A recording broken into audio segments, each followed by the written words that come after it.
तो आज हम एक सच्ची कहानी की पड़ताल कर रहे हैं। ये हमें एक सब्सक्राइबर ने भेजी है और ये मरून फाइल्स नाम के एक यूट्यूब चैनल से ली गई है। जी हाँ, ये कहानी है प्यार की, धोखे की और न्याय की एक ऐसी तलाश की जो शायद इंसानी दुनिया के परे चली जाती है। कहानी हमें ले चलती है साल 2013 में उड़ीसा के एक छोटे से गांव कंजियापाल। और कहानी का जो हीरो है वो है तरुण नाम का एक नौजवान। तरुण वैसे तो कलकत्ता में रहता था, अपने परिवार की मिठाई की दुकान संभालता था, लेकिन उसका दिल वो अपने ही गांव की एक लड़की पर आ गया था। अच्छा, और यहीं से सारी मुश्किलें शुरू हुई होंगी। बिल्कुल। उसका परिवार इस रिश्ते के सख्त खिलाफ था और बात सिर्फ रिश्ते की नहीं थी।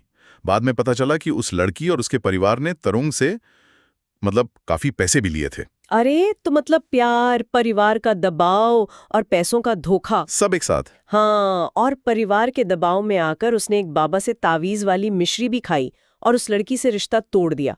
पैसे वापस मांगे तो झगड़ा भी हुआ। ये सब तो मतलब किसी आम कहानी जैसा ही लग रहा है, पर इसके बाद जो हुआ वो बिल्कुल आम नहीं था। सही कहा। और यहीं से ये कहानी एक साधारण अपराध की कहानी से कुछ और बन जाती है। जब कानूनी रास्ता बंद हो जाता है तो अक्सर अक्सर ऐसी ही कहानियां जन्म लेती हैं। तो हुआ ये कि गांव में एक मेला लगा था। तरुण को एक फोन आया और वो बात करने के लिए थोड़ा दूर चला गया। और वो कभी वापस नहीं लौटा। अगली सुबह उसकी लाश मिली गांव के एक खेत में। और किस हालत में लाश मिली वो बहुत भयानक थी। हाथ पैर पूरी तरह से टूटे और मुड़े हुए थे और मुंह में जहर डाला गया था। जहर? और इसे आत्महत्या दिखाने की कोशिश भी की गई थी, है ना? हाँ, एक बहुत ही कह सकते हैं कच्ची कोशिश।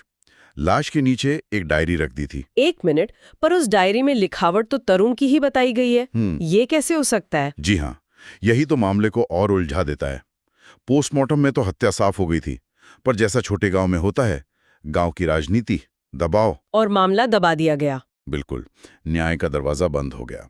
और यहीं से एक दूसरी एक अलौकिक कहानी की शुरुआत हुई। उसके अंतिम संस्कार वाले दिन से ही, है ना? जी, उस दिन उसके दो रिश्तेदार जब घर लौट रहे थे तो उसी खेत के पास से गुजरते हुए उन्हें तरुण की आवाज आई। क्या कह रहा था वो? आवाज कह रही थी, मुझे बचाओ, पानी पिलाओ। सुन के अजीब लग रहा है। और ये तो सिर्फ शुरुआत थी, घर में भी अजीब घटनाएं होने लगी। हाँ, 7 दिन का जो शोक होता है, उस दौरान उसके बंद कमरे से बर्तन गिरने की आवाजें आती थीं, किसी के खाने की आवाजें। और एक रात तो कमरे से आवाज भी आई थी। हाँ, आवाज आई, क्या तुम लोग मुझे अकेला छोड़ दोगे?